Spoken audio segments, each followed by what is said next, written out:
सामने पहाड़ हो सिंह की दहाड़ हो, तुम निडर हटो नहीं, तुम निडर डटो वहीं, वीर तुम बढ़े चलो, धीर तुम बढ़े चलो। नमस्कार मेरे वीरों और वीरांगनाओं, गुड मॉर्निंग। साहस और धैर्य से हम पढ़ते रहेंगे तो इस परीक्षा रूपी पहाड़ को भी पार कर लेंगे।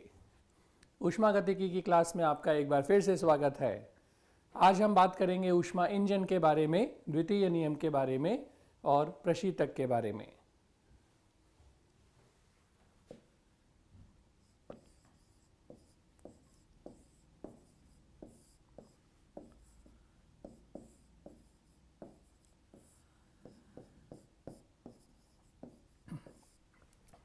कल हमने ऊष्मागतिकी के प्रथम नियम की कमियां देखी थी। आज द्वितीय नियम की बात करते हैं और फिर हम ऊष्मा इंजन भी पढ़ सकते हैं। जैसा कि हमने प्रथम नियम की कमी में समझा, 3 कमियां हमने पढ़ी थी। एक तो दिशा का ज्ञान नहीं होता है ऊष्मा और कार्य का, दूसरा किन शर्तों में कार्य ऊष्मा में या ऊष्मा कार्य में परिवर्तित होती है ये नहीं पता चलता है, और तीसरा भी हमने समझा कि चक्रीय प्रक्रम में सारी ऊष्मा कार्य में परिवर्तित नहीं की जा सकती है। क्यों ऐसा है? प्रथम नियम के हिसाब से होना चाहिए था पर नहीं पता चलता है। ऊष्मागतिकी का द्वितीय नियम अलग अलग वैज्ञानिकों ने अलग अलग तरीके से परिभाषित कर रखा है।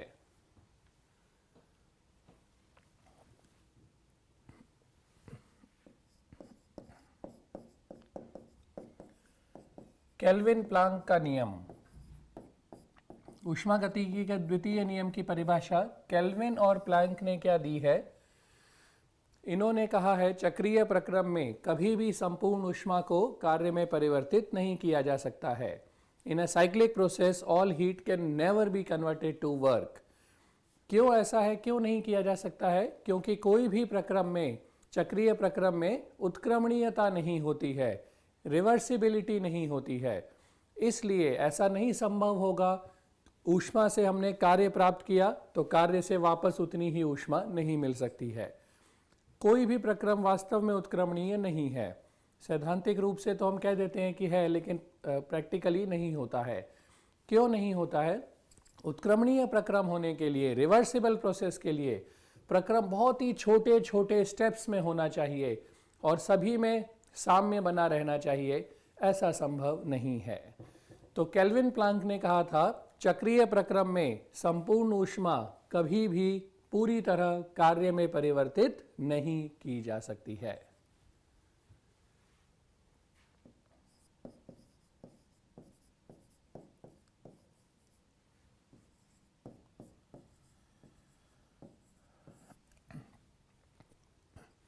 इसी को क्लॉसियस ने भी अपने शब्दों में अलग से बताया है। द्वितीय नियम की ही परिभाषा, क्लॉसियस का कथन।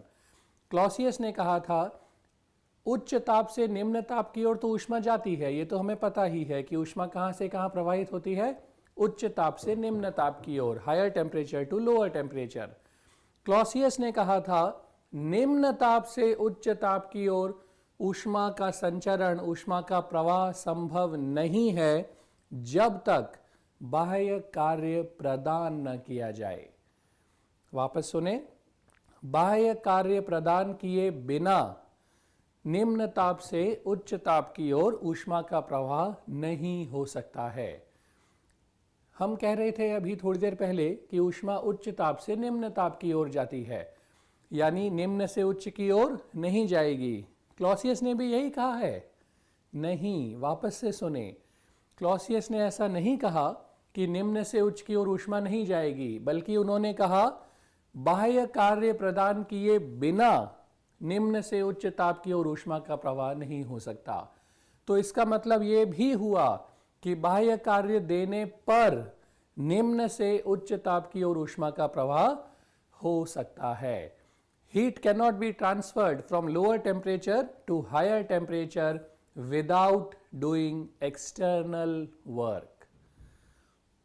तो जैसा हम समझ रहे हैं, बाह्य कार्य करने पर निम्न से उच्च ताप की ओर ऊष्मा जा सकती है।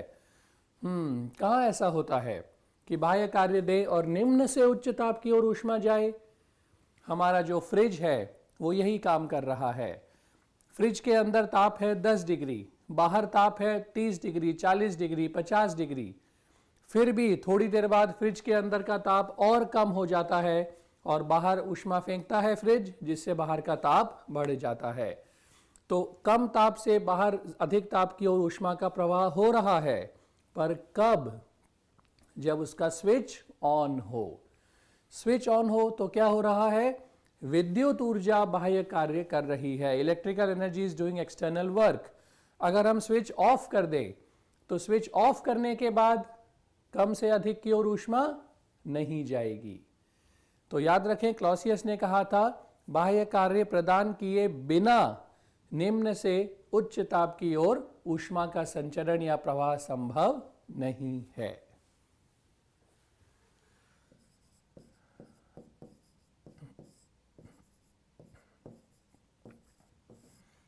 ऊष्मा engine, heat engine. Heat engine वो युक्ति है, heat engine is a device जो ऊष्मा लेकर, ऊष्मा प्राप्त कर उसे कार्य में परिवर्तित करती है। Heat engine is a device which converts heat into work. ऊष्मा को कार्य में परिवर्तित करती है। क्या इसका कोई उदाहरण हम जानते हैं जो ऊष्मा लेकर कार्य में परिवर्तित करे? हाँ, ट्रेन का जो भाप का इंजन है, हम कोयला जलाते हैं, ऊष्मा देते हैं और कार्य होता है। कार्य क्या होता है? इंजन और उसके डब्बे आगे की ओर जाते हैं, तो ऊष्मा प्राप्त करके कार्य हो रहा है। हमारे जो स्कूटर कार हैं, पेट्रोल डीजल हम जलाते हैं, ऊष्मा उत्पन्न करते हैं, गाड़ी आगे बढ़ती है, कार्य होता है। इन सबको छोड़ दें, मानव शरीर, हमारा शरीर, हम भोजन से ऊष्मा ऊर्जा प्राप्त करते हैं और उससे हम कार्य करने में सक्षम होते हैं। तो ये सभी किसके उदाहरण हैं? हीट इंजन के उदाहरण हैं। हीट इंजन क्या होता है? जो ऊष्मा लेकर कार्य प्रदान करता है, which converts heat into work. अब हम बात करेंगे कार्नो इंजन के बारे में।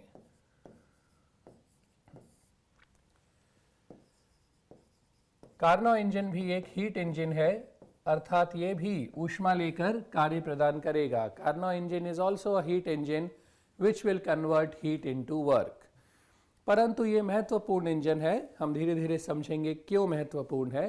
पर अभी बात करते हैं कि कार्नो इंजन क्या होता है और ये कैसे काम करता है।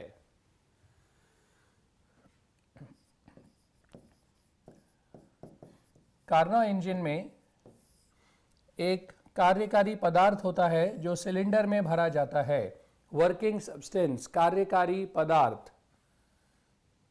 यहां पे कार्यकारी पदार्थ है आदर्श गैस। कार्य करने के लिए आदर्श गैस का उपयोग होता है। Ideal gas is the working substance. ये जो आदर्श गैस है ये एक सिलेंडर में भरी जाती है और सिलेंडर में कंप्रेशन या एक्सपेंशन, संपीड़न या विरलन होता है, गैस का प्रसार होता है, जिससे कार्य होता है।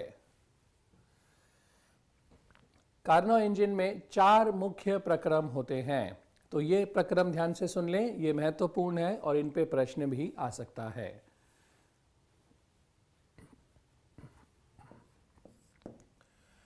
कार्नो इंजन में पहला मुख्य प्रक्रम है समतापीय प्रसार, आइसोथर्मल एक्सपेंशन।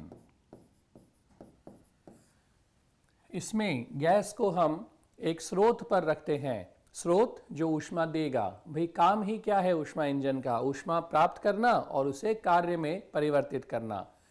तो क्या होगा इसमें? गैस ऊष्मा प्राप्त करेगी। कहाँ से करेगी? स्रोत से। स्रोत गैस को ऊष्मा देगा। समान ताप है, कोई दिक्कत नहीं है, ताप समान है तो भी ऊष्मा मिल सकती है। याद करें कौन सा प्रक्रम होता है जिसमें ताप समान होने पर भी ऊष्मा प्राप्त होती है? समतापीय, आइसोथर्मल। तो आइसोथर्मल प्रोसेस है यहाँ पर और गैस का प्रसार हो रहा है। सो आइसोथर्मल एक्सपेंशन, समतापीय प्रसार। आरेख भी साथ ही बनाते चलें, पीवी आरेख। समतापीय प्रसार, समतापीय का आरेख इस प्रकार होता है। तो पहला जो प्रक्रम है उसमें गैस का प्रसार यहां से यहां तक हुआ। दूसरा प्रक्रम है रुद्धोष्म प्रसार, एडियाबेटिक एक्सपेंशन।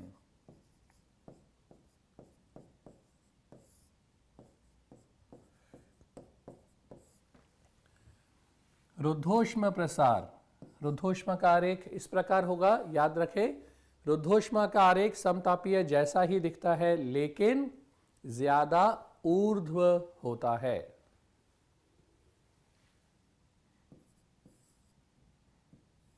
तीसरा है समतापीय संपीड़न, आइसोथर्मल कंप्रेशन।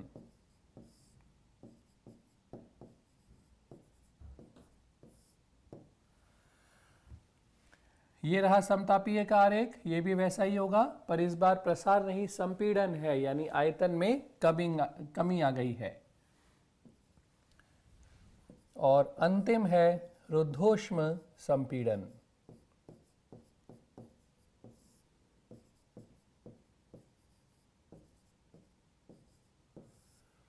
एडियाबेटिक कंप्रेशन, ये रहा रुद्धोष्म का आरेख और संपीड़न हो रहा है।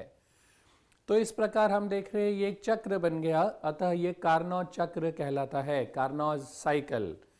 तो याद रखें यहाँ पे 4 प्रक्रम होते हैं। पहला है समतापीय प्रसार, फिर रुद्धोष्म प्रसार, समतापीय संपीड़न और अंत में रुद्धोष्म संपीड़न। यहाँ पे दाब और आयतन है P1 V1, यहाँ पे P2 V2, यहाँ पे P3 V3 और अंत में P4 V4। इस आरेख में ये जो 4 आयतन हैं इनके आपस में संबंध भी याद रखें। V2 बाय V1 बराबर V3 bye V4। V3 bye V4 बराबर V2 बाय V1। ये संबंध आपको याद रखना है।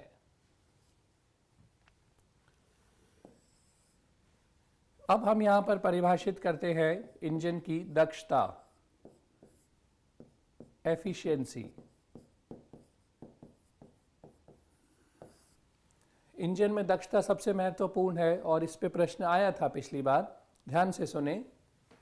दक्षता का अर्थ है कितने इसने कार्य हमें प्रदान किया। भाई ऊष्मा इंजन का काम क्या है? कार्य प्रदान करना, और उसके लिए कितनी ऊष्मा इसने प्राप्त की उसका अनुपात। दक्षता को ग्रीक भाषा के चिन्ह ईटा से प्रदर्शित करते हैं। तो ईटा बराबर किया गया कुल कार्य बटा प्राप्त ऊष्मा। इंजन को प्राप्त ऊष्मा, इंजन ने जो ऊष्मा ली है वो नीचे आएगी और किया गया कार्य ऊपर आएगा। वापस से सुन लें, हमें ये पता है कि सारी की सारी ऊष्मा तो कार्य में परिवर्तित होगी नहीं। किसने बताया था? Kelvin Planck. केल्विन प्लांक ने कहा all heat will never be converted to work, पर कुछ भाग तो परिवर्तित होगा। तो मान लीजिए अगर 100 जूल ऊष्मा इंजन ने प्राप्त की और 70 जूल कार्य किया, तो यहां पे होगा 70 बटा 100, ये दक्षता हो जाएगी। दक्षता बराबर किया गया कुल कार्य बटा प्राप्त की गई ऊष्मा। इंजन ने जो ऊष्मा निष्कासित की है वो नहीं काम आएगी, केवल प्राप्त की गई ऊष्मा। दक्षता का सूत्र है किया गया कुल कार्य बटा प्राप्त ऊष्मा।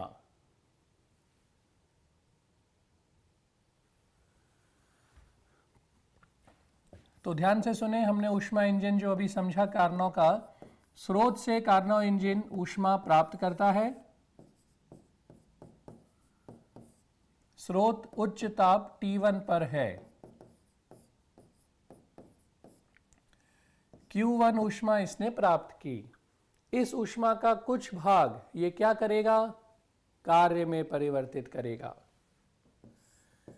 ये हमें कार्य प्रदान कर रहा है W, लेकिन सारी ऊष्मा तो कार्य में परिवर्तित होगी नहीं। तो कार्य करने के बाद बची हुई ऊष्मा इसे निष्कासित करनी होगी। निम्न ताप पर हम एक युक्ति रखते हैं जिसे सिंक कहते हैं। सिंक में ये बची हुई ऊष्मा निष्कासित कर देगा Q2। ये निम्न ताप T2 पर है।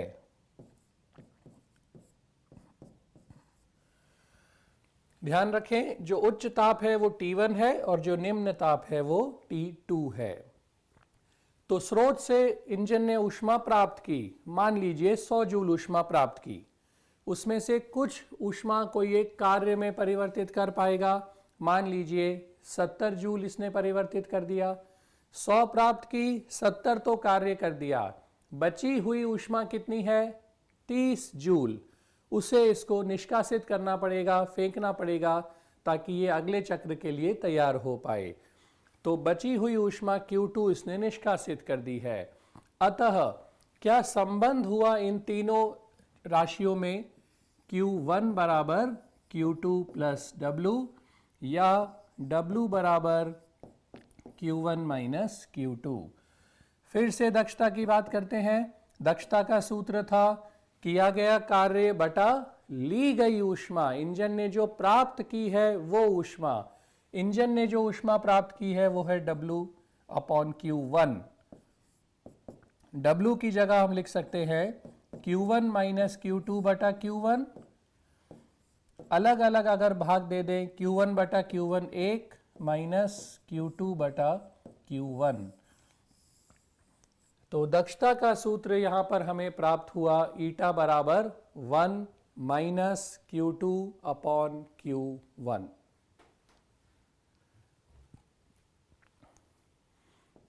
ये सूत्र तब काम में आएगा जब आपको प्राप्त ऊष्मा और निष्कासित ऊष्मा दी गई हो। Q2 निष्कासित ऊष्मा है कम वाली, Q1 प्राप्त ऊष्मा है ज्यादा ऊष्मा जो प्राप्त की है। या फिर अगर कार्य दिया हो सीधे तो ईटा का सूत्र W बटा Q1 भी लगा सकते हैं। ताप के रूप में ऊष्मा इंजन की दक्षता का सूत्र है ईटा बराबर 1 minus T2 by T1। In terms of temperature the expression of efficiency is 1 minus T2 upon T1। T2 कम वाला ताप है सिंक का ताप, T1 अधिक वाला ताप है मोर टेम्परेचर, हायर टेम्परेचर जो स्रोत का होता है विच इज ऑफ सोर्स। तो ये तीन सूत्र आप दक्षता के याद रखें। जैसा मैंने कहा इस पे पहले भी प्रश्न आया है और वापस भी आ सकता है। ईटा बराबर W upon Q1, 1 minus Q2 by Q1 और 1 minus T2 by T1। Karnaugh engine जो हमने अभी पढ़ा ये आदर्श इंजन माना जाता है। आदर्श इंजन आइडियल इंजन क्यों है? क्योंकि इसमें कौन सी गैस प्रयुक्त हो रही है? आदर्श गैस, आइडियल गैस, उससे बेहतर कोई गैस नहीं है। अच्छा, जो भी ऊष्मा हम प्राप्त करेंगे कार्य करने के लिए उसमें से कुछ वेस्ट हो सकती है अगर वो ऊष्मा बाहर निकल जाए हमारे कार्य करने से पहले। जो ऊष्मा इंजन है इसमें ऊष्मा कहीं भी वेस्ट नहीं होती है, कोई भी ऊष्मा पात्र से बाहर नहीं जा सकती है क्योंकि कुचालक दीवारें होती हैं, पिस्टन भी कुचालक होता है। दूसरी चीज, जब हम पिस्टन की गति करवाएंगे तो घर्षण, फ्रिक्शन के कारण भी कुछ एनर्जी का लॉस हो सकता है, ऊष्मा की हानि हो सकती है। परंतु कार्नो इंजन में पिस्टन की गति पूर्णतया घर्षण रहित है। Absolutely no friction will act in the motion of piston. जी हाँ, ये संभव तो नहीं है प्रायोगिक रूप से, प्रैक्टिकली इट्स नॉट पॉसिबल, पर कार्नो इंजन एक सैद्धांतिक इंजन है। सोडी कार्नो ने कोई इंजन बनाया नहीं, इन्होंने कागजों पे ये सब एनालिसिस किया, ये सारी चीजें इन्होंने लिखी और हल करके इन्होंने प्राप्त किया कि ये इसकी दक्षता प्राप्त होती है।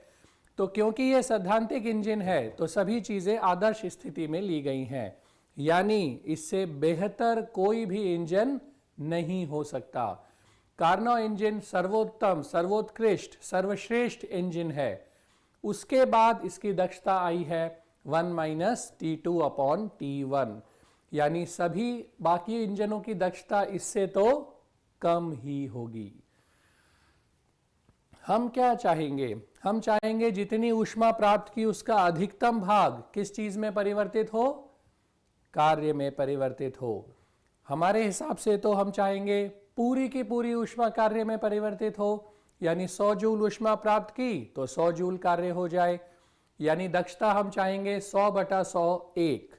ध्यान से देखें, यहां पर दक्षता 1 प्राप्त करने के लिए T2 का मान 0 होना चाहिए, परंतु 0 यानी 0 डिग्री सेंटीग्रेड नहीं, सारे के सारे तापमान परम ताप केल्विन में होने चाहिए।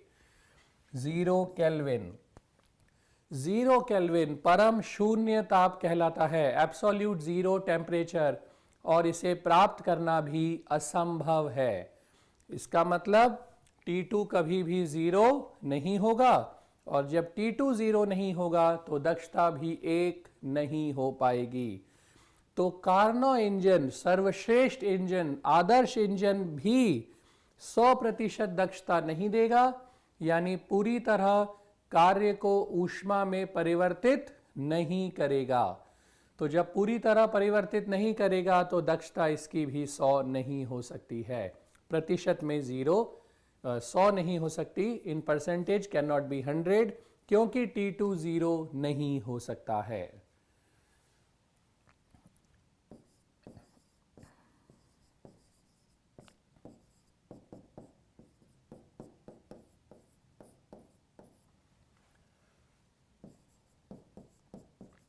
तो अब हमें समझ में आ रहा है कि क्यों द्वितीय नियम में कहा गया है कि सारी की सारी ऊष्मा कार्य में परिवर्तित नहीं हो सकती है, दक्षता 100% कभी नहीं आ सकती है। कार्नो इंजन के लिए दक्षता का सूत्र हुआ 1 - T2/T1।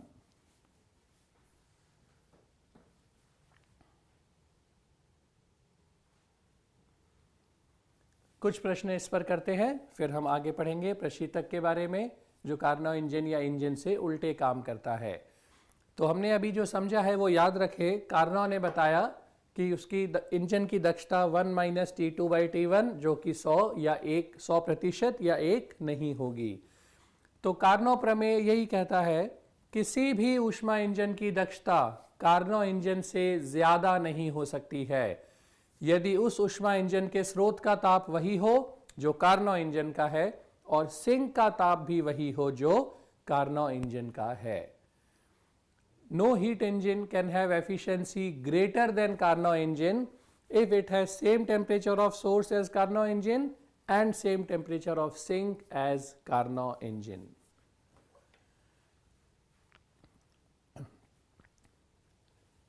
An ideal heat engine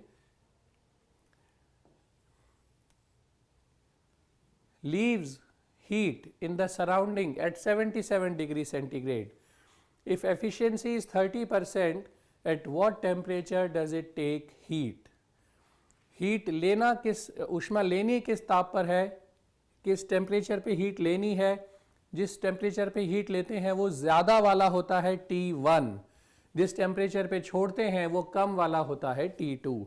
तो दक्षता का सूत्र हमने अभी पढ़ा, ईटा बराबर 1 - T2/T1।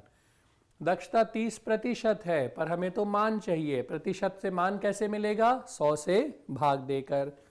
तो दक्षता हो गई 30/100, 3/10 बराबर 1 - T2/T1।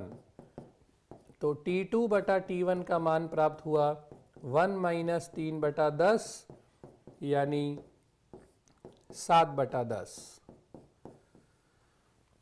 अब T2 का मान रखते हैं 77 डिग्री सेंटीग्रेड। डिग्री सेंटीग्रेड में हमें मान नहीं चलेगा। T2 बराबर 273 + 77, 350 केल्विन। 350 केल्विन टेम्परेचर पे ऊष्मा ये छोड़ेगा, प्राप्त किस टेम्परेचर पे, ताप पे करेगा, वो पता लगाना है। रख देते हैं मान T2/T1 7/10। T1 का मान 500 केल्विन आ रहा है।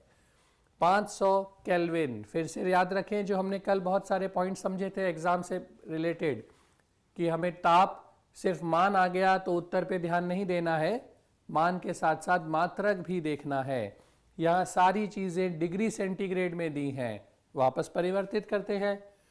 500 माइनस 273 तो T1 का मान हो गया 227 degree centigrade.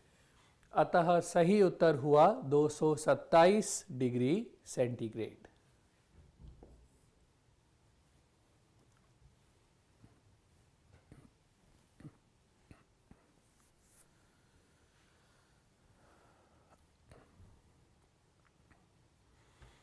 Carnot's engine efficiency will be 100% when?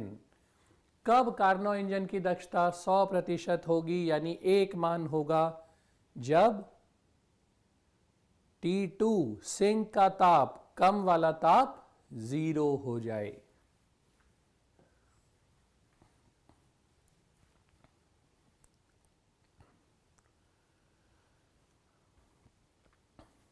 अब एक और महत्वपूर्ण प्रकार का प्रश्न देखें।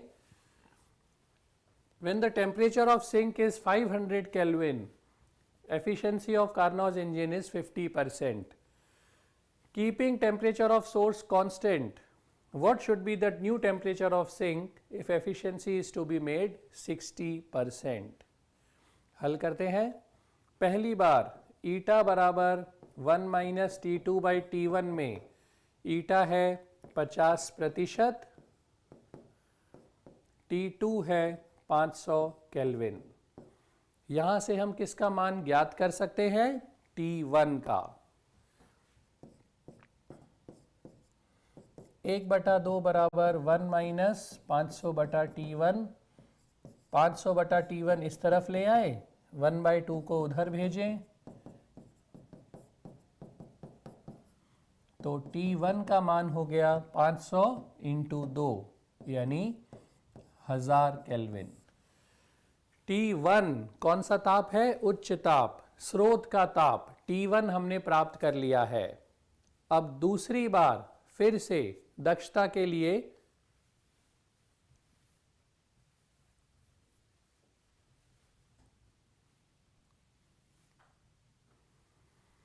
दक्षता के लिए इस बार हमें दक्षता कितनी चाहिए? 60%। ईटा बराबर 1 माइनस T2 अपॉन T1। ईटा 60%। T2 अब हमें ज्ञात करना है। T1 स्रोत का ताप नियत रखा जा रहा है, temperature of source remains constant. पहले 1000 आया, 1000 ही रहेगा।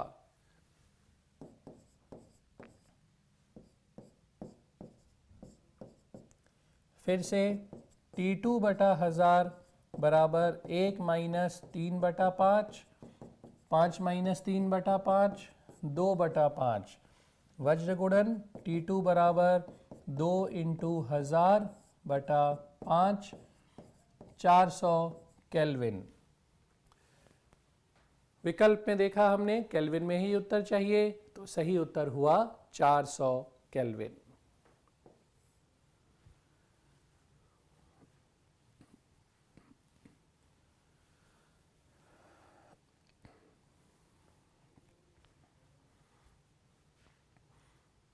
Heat cannot flow from lower temperature to higher temperature by itself. स्वयं तो प्रवाहित नहीं होगी।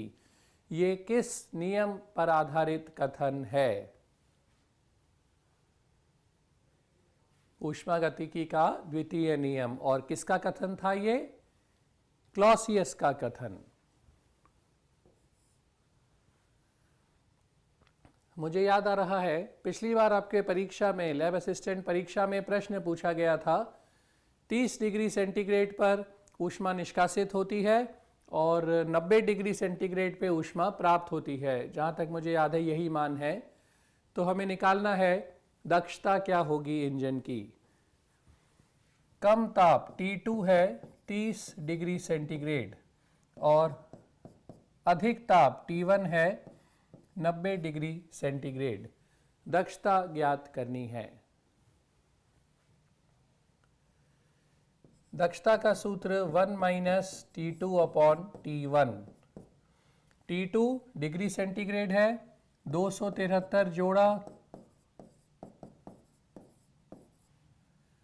T1 90 डिग्री सेंटीग्रेड है, इसमें भी 273 जोड़ा, 1 माइनस 303 बटा 363।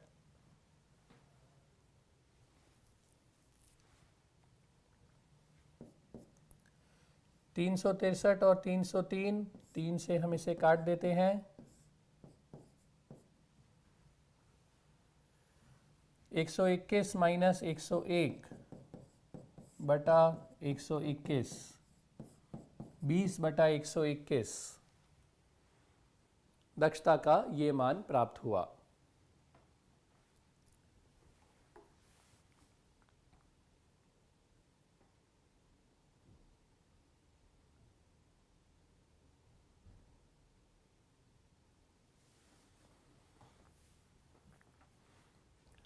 तो ये प्रश्न पिछली बार आपके एग्जाम में पूछा गया था। सूत्र अगर हम याद रखेंगे आसानी से प्रश्न कर सकते हैं।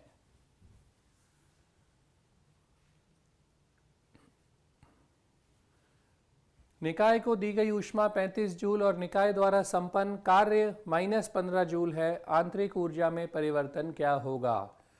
ये तो कौन सा नियम है ऊष्मागतिकी का? प्रथम नियम, डेल्टा क्यू बराबर D you plus delta W. Delta Q है 35, याद है ना, इसमें चिन्ह का बहुत महत्व है। डेल्टा डब्लू है -15, डी यू हो गया 50 जूल। आंतरिक ऊर्जा में परिवर्तन 50 जूल होगा।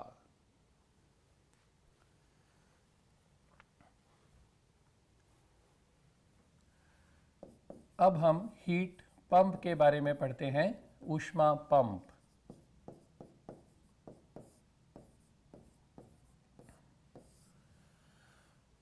ऊष्मा पंप ऊष्मा इंजन की व्युत्क्रम है, उल्टा चलता है। भाई ऊष्मा इंजन क्या करता है? उच्च ताप से ऊष्मा लेता है, उसे कम ताप पे निष्कासित करता है और कार्य हमें प्रदान करता है।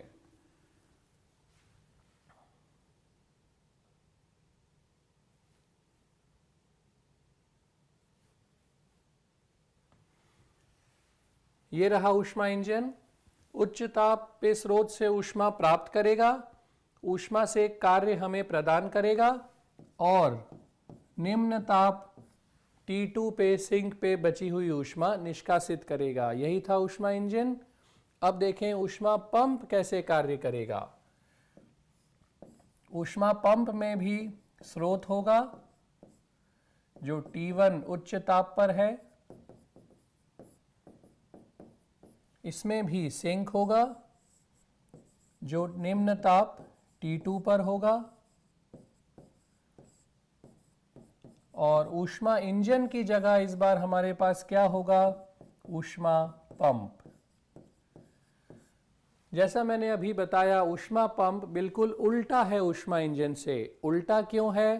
क्योंकि ये प्राप्त करेगा सिंक से ऊष्मा Q2 और स्रोत पे निष्कासित करेगा। आप तुलना करेंगे तो पाएंगे उसमें स्रोत से Q1 पंप की जगह इंजन प्राप्त कर रहा था, यहां निष्कासित कर रहा है। ऊष्मा इंजन Q2 फेंक रहा था सिंक पे, ये सिंक से प्राप्त कर रहा है और अंत में वो हमें कार्य देता था, यहां हम इसे कार्य प्रदान करेंगे। याद करें, क्लॉसियस ने कहा था बिना बाह्य कार्य प्रदान किए कम ताप से अधिक ताप की ओर ऊष्मा का प्रवाह नहीं हो सकता। ऊष्मा इंजन हमें कार्य देता था, यहां हम पंप को कार्य प्रदान कर रहे हैं। संबंध यहां भी वही है, Q1 बराबर Q2 प्लस W। जैसे ऊष्मा इंजन में हम दक्षता परिभाषित करते हैं, यहां हम कार्य गुणांक परिभाषित करते हैं, कोएफिशिएंट ऑफ परफॉर्मेंस।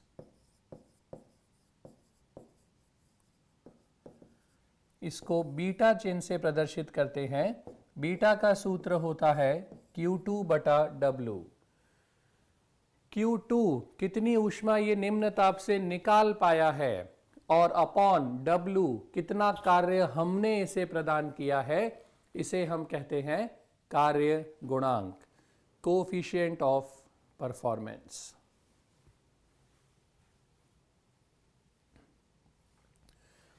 इसी का दूसरा सूत्र बन जाएगा Q2 अपॉन W की जगह क्या लिख सकते हैं, Q1 माइनस Q2। अगर ऊपर नीचे Q2 से भाग दे दे तो Q1 by Q2 minus 1, Q2 बटा Q1 by Q2 minus 1 upon में ये मान आएगा। ताप के रूप में अगर हम इसे लिखें तो 1 upon T1 by T2 minus 1, या फिर चाहे तो हल करके ऐसे भी लिख सकते हैं। तो चाहे ये सूत्र या ये सूत्र एक याद रखें, दोनों एक ही हैं। इसी प्रकार ये वाला सूत्र और ये सूत्र या फिर ये याद रखें। ऊष्मा पंप के लिए भी 3 सूत्र बन जाएंगे, जैसे ऊष्मा इंजन में 3 सूत्र पढ़े थे। ये है Q2 अपॉन W या Q2 upon Q1 minus Q2 या T2 upon T1 minus T2। ताप दिए गए हों ये सूत्र काम में लें, ऊष्मा निष्कासित और कार्य दिए गए हों ये सूत्र काम में लें, और ऊष्मा जो निकाल रहा है इंजन और जो फेंक रहा है वो दोनों ऊष्माएं दी गई हों तो ये हम काम में लेते हैं।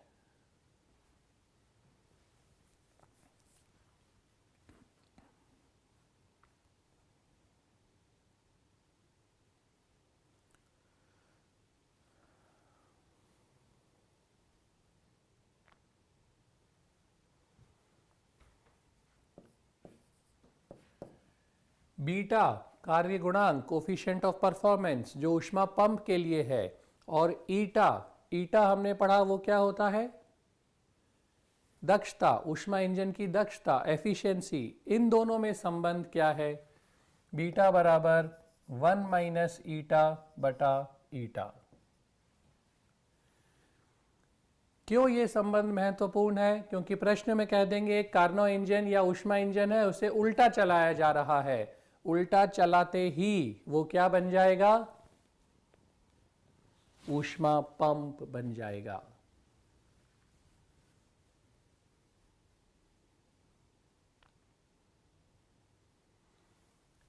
तो अगर हमें ऊष्मा इंजन दिया हो, उल्टा चलाते ही ऊष्मा पंप, ऊष्मा इंजन दे रखा है तो क्या हमें प्राप्त है, दक्षता पहले से प्राप्त है, और उल्टा चलाते ही जब वो ऊष्मा पंप बनेगा उसका हमें कार्य गुणांक निकालने को कहा जा सकता है।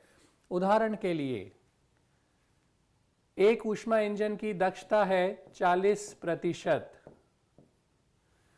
दक्षता 40% है, तो इसका कार्य गुणांक, कोफिशिएंट ऑफ परफॉर्मेंस क्या होगा यदि इसे उल्टा काम में लिया जाए, विपरीत दिशा में काम में लिया जाए। उल्टा काम में लेते ही ये क्या बन जाएगा, ऊष्मा पंप। बीटा बराबर 1 माइनस ईटा का मान प्रतिशत में नहीं, 40 को 100 से भाग देकर 0.4,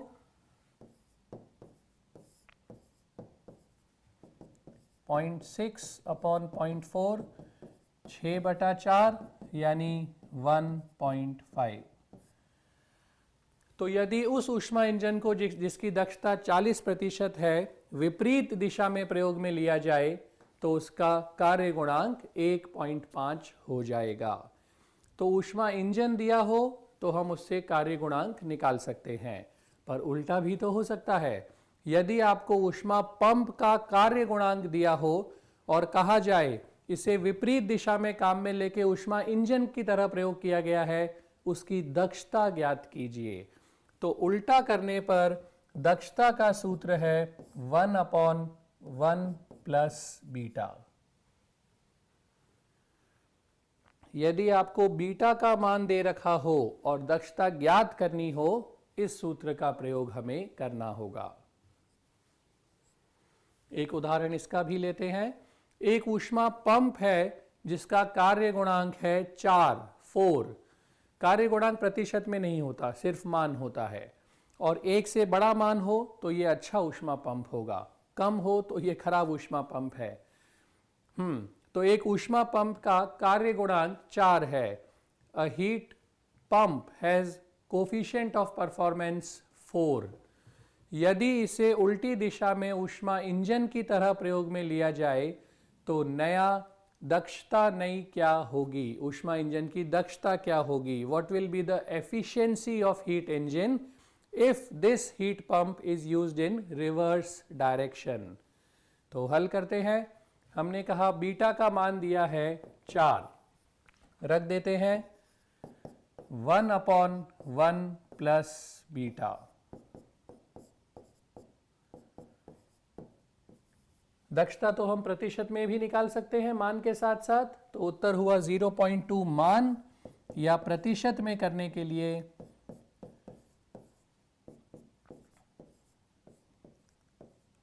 तो सही उत्तर हुआ 20%। तो इस प्रकार हम दक्षता ज्ञात कर सकते हैं यदि कार्य गुणांक दिया हो, और कार्य गुणांक प्राप्त कर सकते हैं यदि दक्षता दी गई हो।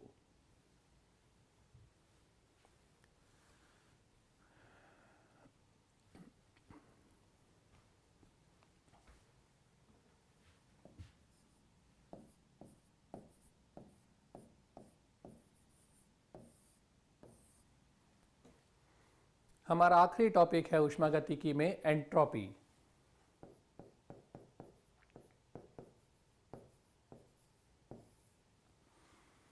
एंट्रोपी हमें क्या चीज बताती है? एंट्रोपी हमें बताती है अव्यवस्था की कोटि।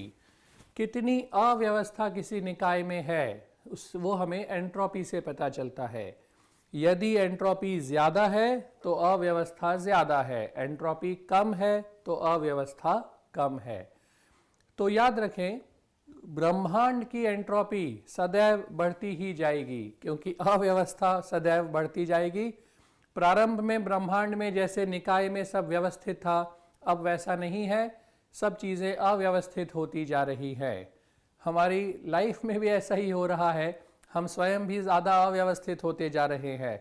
परंतु एग्ज़ाम क्लियर करना है तो हमें खुद को सुव्यवस्थित रखना होगा, नियम से, ढंग से, तरीके से पढ़ाई करनी होगी। तो वो अलग बात है, लेकिन हम ब्रह्मांड में किसी भी निकाय को देखेंगे तो एंट्रोपी सदैव बढ़ती ही है, कम कभी भी नहीं हो सकती है।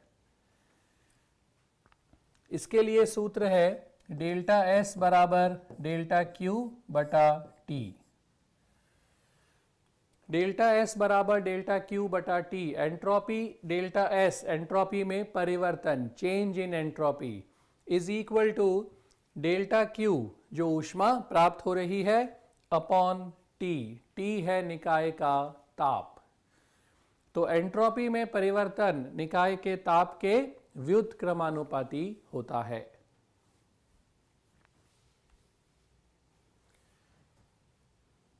याद रखें एंट्रोपी का सूत्र डेल्टा एस बराबर डेल्टा क्यू बटा टी।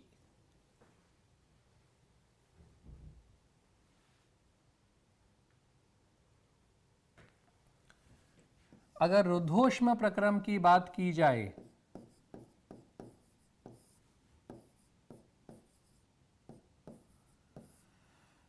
रुद्धोष्म प्रक्रम के लिए डेल्टा क्यू, एडियाबैटिक प्रोसेस, रुद्धोष्म प्रक्रम, ऊष्मा न ली जाती है न दी जाती है, ऊष्मा का आदान प्रदान नहीं होता है। तो रुद्धोष्म प्रक्रम के लिए डेल्टा क्यू बराबर 0। चाहे रुद्धोष्म प्रसार हो चाहे रुद्धोष्म संपीड़न हो, डेल्टा क्यू तो 0 ही होगा। तो रुद्धोष्म प्रक्रम के लिए जब डेल्टा क्यू 0 होगा, रखें 0,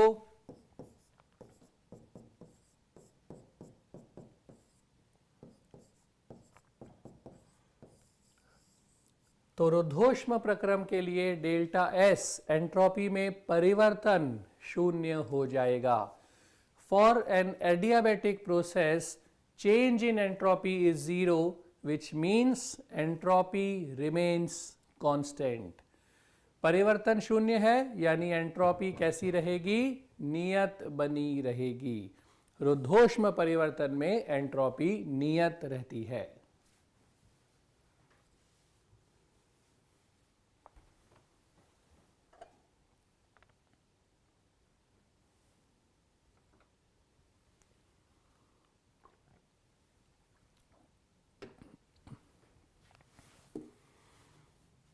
याद आ गया, इस पे प्रश्न पूछा गया था पिछली बार परीक्षा में। प्रश्न पूछा था एक रुद्धोष्म प्रसार में गैस का ताप T1 से T2 हो जाता है। रुद्धोष्म प्रसार में गैस का ताप T1 से T2 हो जाता है तो निकाय की एंट्रोपी बढ़ेगी, कम होगी, अपरिवर्तित रहेगी या T1 T2 के मान पर निर्भर करेगी। ये चार विकल्प दिए गए थे। क्या होगा, रुद्धोष्म प्रसार हो रहा है, तापमान T1 से T2 या कुछ भी हो जाए, रुद्धोष्म प्रसार में एंट्रोपी का क्या होता है, न घटती है न बढ़ती है, नियत बनी रहती है। डेल्टा S बराबर 0 यानी S नियत रहेगा, परिवर्तन नहीं होगा। तो ये प्रश्न भी पिछली बार परीक्षा में आपके पूछा गया था।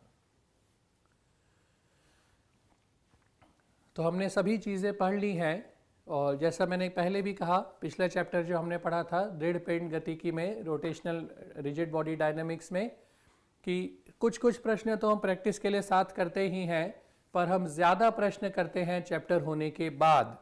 क्यों, मैंने कारण भी बताया था। जब मैं एक सूत्र आपको बताता हूं और उस पर 5, 7, 10, 20 प्रश्न भी करे तो ज़्यादा फायदा नहीं होता, क्योंकि हमारे दिमाग में सेट है कि यही सूत्र इस प्रश्न में लगना है, तो ज़्यादा दिमाग चलाने की ज़रूरत नहीं होती। पर एग्ज़ाम में तो ऐसा होगा नहीं। एग्ज़ाम में सारे सूत्र आपके दिमाग में होंगे और उसमें से आपको सोचना होगा, छांटना होगा कि कौन सा सूत्र यहाँ उपयोग में लेना है।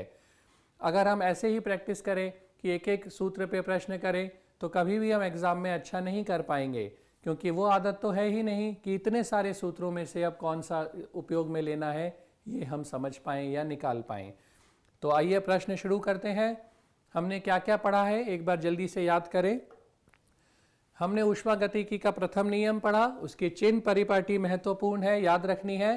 एक बार बता देता हूँ वापस से। ऊष्मागतिकी का प्रथम नियम डेल्टा Q बराबर du प्लस डेल्टा W। ये हम जो रिवीजन कर लेते हैं चैप्टर पढ़ने के बाद, इससे पूरे कंसेप्ट्स रिवाइज हो जाते हैं, सारे सूत्र दिमाग में याद आ जाते हैं और अब हम प्रश्नों के लिए तैयार हो जाते हैं। हाँ, तो डेल्टा Q बराबर du plus delta W। Delta Q ऊष्मा निकाय को प्राप्त हो रही है, पॉजिटिव, निष्कासित हो रही है, नेगेटिव। du आंतरिक ऊर्जा का परिवर्तन, आंतरिक ऊर्जा में वृद्धि हो रही है, पॉजिटिव, कमी आ रही है, नेगेटिव। कार्य, निकाय स्वयं कार्य करता है, पॉजिटिव, निकाय पर कार्य होता है, नेगेटिव। केमिस्ट्री और इसमें उल्टा है, वापस से सुन लें। निकाय स्वयं कार्य करता है यानी प्रसार जब भी होता है पॉजिटिव कार्य होगा, और संपीड़न होने पर, निकाय पर कार्य होने पर नेगेटिव होता है। प्रथम नियम के बाद हमने 4 अलग अलग प्रक्रम पढ़े, समदाबीय, समतापीय, समायतनिक और रुद्धोष्म। इनके भी कार्य के सूत्र हमने पढ़े और इसमें संबंध भी देखा कि सभी अवस्था समीकरण क्या क्या होती हैं। इसके बाद हमने ऊष्मागतिकी के प्रथम नियम की कमियां पढ़ी और कमियों के बाद हमने जाना ऊष्मागतिकी का द्वितीय नियम क्या कहता है। 2 अलग अलग तरह से परिभाषित है, एक तो केल्विन प्लैंक ने बताया है और एक क्लॉसियस ने बताया है।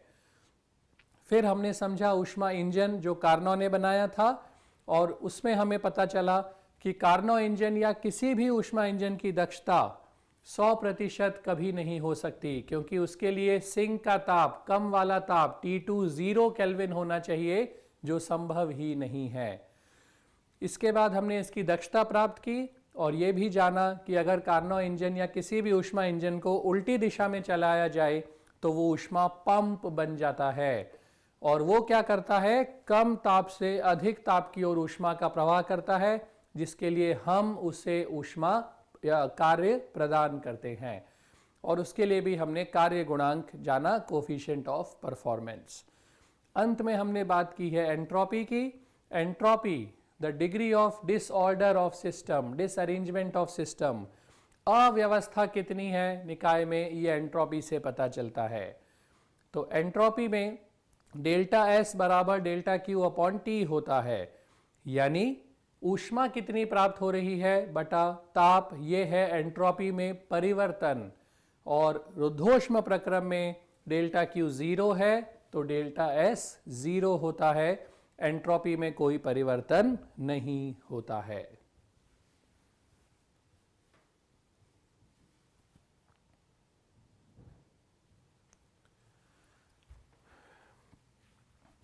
सीपी और सीवी जो दो चीजें हमने पढ़ी हैं, उनके मान जरा से याद रख लें ताकि प्रश्न में कहीं भी आए तो हम पूरी तरह तैयार रहें। एक तो सीपी माइनस सीवी बराबर आर, मेयर का संबंध।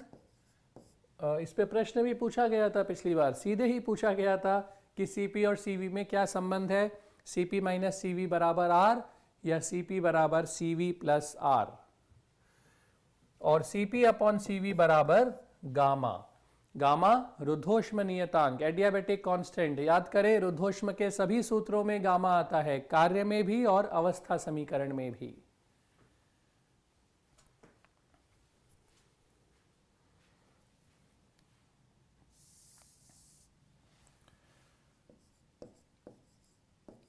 एकल परमाणुक,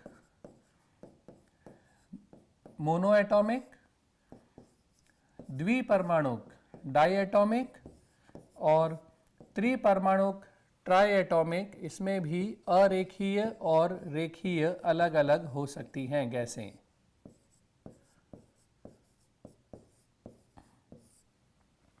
इन सभी गैसों के लिए सीपी, सीवी और गामा में लिख देता हूं, ये आप याद कर लें।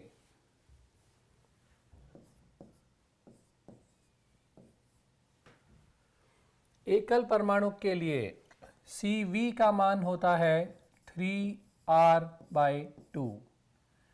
एकल परमाणु, मोनो एटॉमिक गैस। और मैंने बताया था आदर्श गैस के लिए अगर कुछ भी नहीं बताया जाए, कुछ भी नहीं कहा जाए, तो उसे एकल परमाणु ही मानना है। If nothing is mentioned for ideal gas, consider it as mono atomic. Cp है 5R/2। गामा, इन दोनों का अनुपात हमने पढ़ा था 5/3। प्रश्न भी हल किया था इस पर रुद्धोष्म प्रक्रम में। द्विपरमाणु के लिए Cv है 5R/2, Cp है 7R/2, गामा है 7/5। अरेखीय त्रिपरमाणु के लिए Cv है 3R, Cp है 4R और गामा हो गया 4/3। ज्यादातर त्रिपरमाणु जो होंगी वो अरेखीय ही होती है, परंतु अगर रेखीय कहा जाए, रेखीय के लिए, रेखीय त्रिपरमाणु के लिए Cv का मान है 7R/2, Cp 9R/2, अतः गामा 9/7 हो जाएगा। तो ये टेबल आप याद रखें ताकि इसमें कैसा भी प्रश्न आए, गामा की जब भी जरूरत पड़े, Cp Cv की जब भी जरूरत पड़े, यहां से आप सीधे मान निकाल के रख सकते हैं।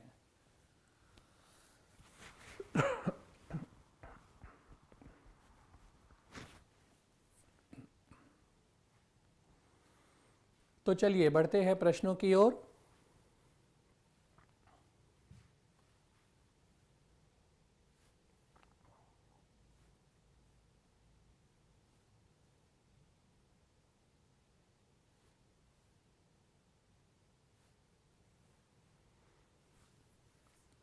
A system obtains 300 calorie heat and does 600 joule of work. What change occurs in internal energy of system?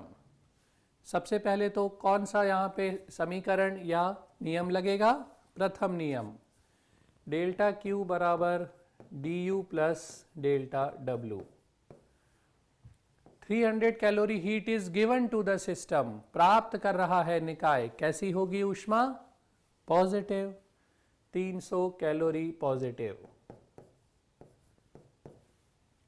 निकाय द्वारा कार्य किया जाता है, निकाय स्वयं कार्य कर रहा है, कैसा होगा? पॉजिटिव। अतः du का मान हो गया 300 माइनस 600 माइनस 300। माइनस 300 उत्तर आया है। ऑप्शंस देखें जल्दी से, माइनस 300 है क्या? है, टिक कर देते हैं। नहीं भाई नहीं, कल ही हमने समझा था सिर्फ मान से उत्तर नहीं टिक करना है, मान के साथ साथ मात्रक भी आवश्यक है। 300 जो दिया था मान, ध्यान से देखें, कैलोरी। 600 जो दिया था जूल, एक कैलोरी है एक जूल। सब कुछ गलत हो गया जो हमने अभी किया, क्योंकि हमने मात्रक पे कोई ध्यान नहीं दिया। ऐसा बिल्कुल नहीं करें कि बस कार्य दिया है, ऊष्मा दी है, रख देते हैं चाहे जो भी मात्रक हो और हल करके उत्तर आ गया। सब कुछ गलत हो गया है। बहुत ध्यान रखें मात्रक का, क्योंकि मात्रक अलग होते ही उत्तर बिल्कुल अलग हो जाता है। वापस से ध्यान से हल करते हैं।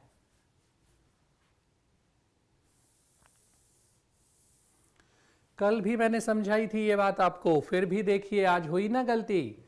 इसीलिए प्रश्न को ध्यान से पढ़ें, मात्रक पे विशेष ध्यान दें। अगर वो समान नहीं है, उत्तर निकालने की जल्दबाजी न करें। ऊष्मा है 300 कैलोरी,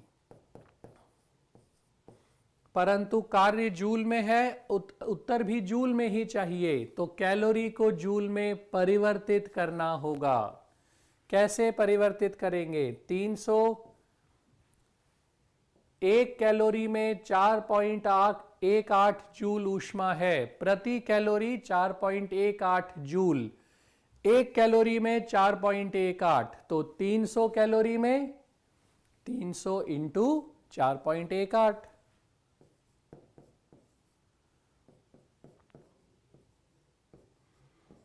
अब ये उत्तर आया जूल में। 300 इंटू 4.18, 300 कैलोरी 4.18 जूल एक कैलोरी में होती है, तो 300 कैलोरी में गुणा करके इतने जूल ऊष्मा मिल गई। अब हम रख सकते हैं सूत्र में 1254 ऊष्मा है प्लस कार्य है 600। फिर से एक बार कंफर्म कर लें, 600 जूल, जूल 1254 भी जूल। हाँ, अब बिल्कुल सही है, अब उत्तर गलत नहीं हो सकता है। तो du हुआ 1254 माइनस 600 यानी 654 जूल। 654 जूल सही उत्तर, पहले जो किया था गलत उत्तर।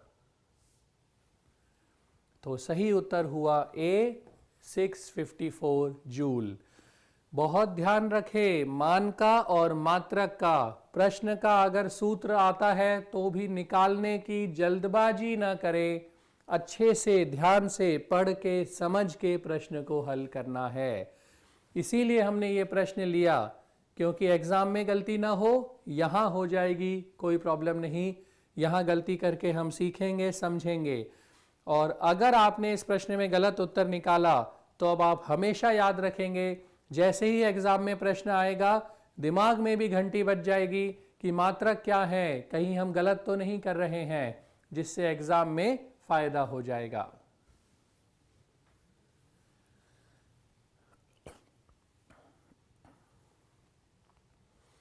जब कोई निकाय 2 किलो कैलोरी ऊष्मा अवशोषित करके 500 जूल कार्य करता है, आंतरिक ऊर्जा में परिवर्तन।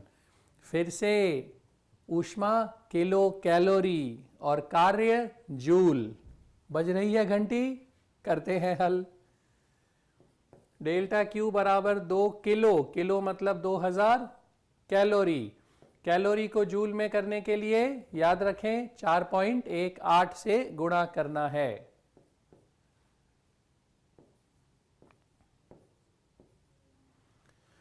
8360 है ना। 4.18 की जगह हम लगभग मान के लिए 4.2 से भी गुणा कर सकते हैं, तो प्राप्त हुआ 8400। ज्यादा अंतर नहीं है, गुणा थोड़ा आसान हो जाता है यदि हम 4.2 काम में लेते हैं। तो आप 4.18 अगर प्रश्न में दिया हो तो काम में लें, नहीं तो सदैव 4.2 4.2 काम में ले सकते हैं। किस लिए? कैलोरी को जूल में परिवर्तित करने के लिए।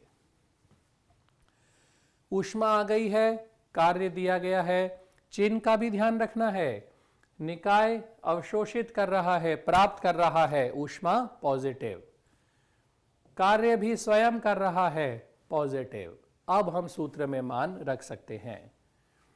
डेल्टा क्यू बराबर D you plus delta W. D you का मान निकालना है, डेल्टा क्यू का मान है 8400, डेल्टा डब्ल्यू का मान है 500। रख देते हैं, दोनों जूल में ही है भाई। 8400 बराबर डी यू प्लस 500, अतः डी यू बराबर 8400 माइनस 500, 7900 जूल। आंतरिक ऊर्जा में परिवर्तन 7900 जूल हुआ। 7900 जूल सही उत्तर है। तो इस प्रकार हमने देखा, मात्रक या चिन्ह गलत होते ही सब कुछ गलत हो जाएगा। जैसा मैंने पहले भी कहा था, जल्दी से गलत उत्तर निकालने से बेहतर है धीरज से, धैर्य से सही उत्तर निकालना। याद है ना, धीर तुम बढ़े चलो, जल्दबाजी करके आगे नहीं बढ़ पाएंगे हम। तो शांति से, धीरज से प्रश्न हल करें। ज्यादातर हम ऐसा करते हैं कि प्रश्न पढ़ते ही अगर सूत्र याद आ जाता है तो हड़बड़ी में उत्तर निकालते हैं कि अरे इसका तो सूत्र पता है, जल्दी जल्दी हल करें। उसी में गलती हो जाती है। तो शांति से, धीरज से हल करेंगे, बिल्कुल सही होगा। प्रश्न को पढ़ते ही मात्रक पहले ध्यान रखने हैं। तो इसके साथ ही हम आज की क्लास यहीं समाप्त करते हैं। कल हम इस पर और प्रश्न करेंगे और फिर अगला टॉपिक शुरू करेंगे। आपका दिन शुभ हो। Have a good time everyone.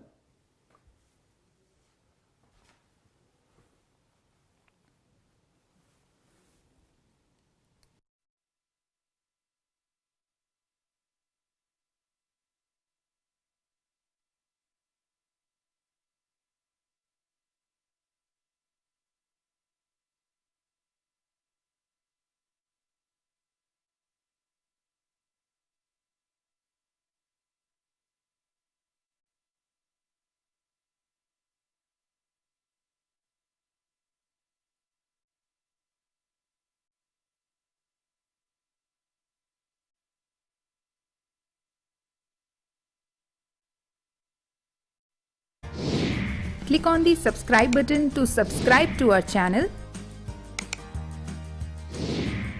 Press the bell icon on the YouTube app and never miss another update.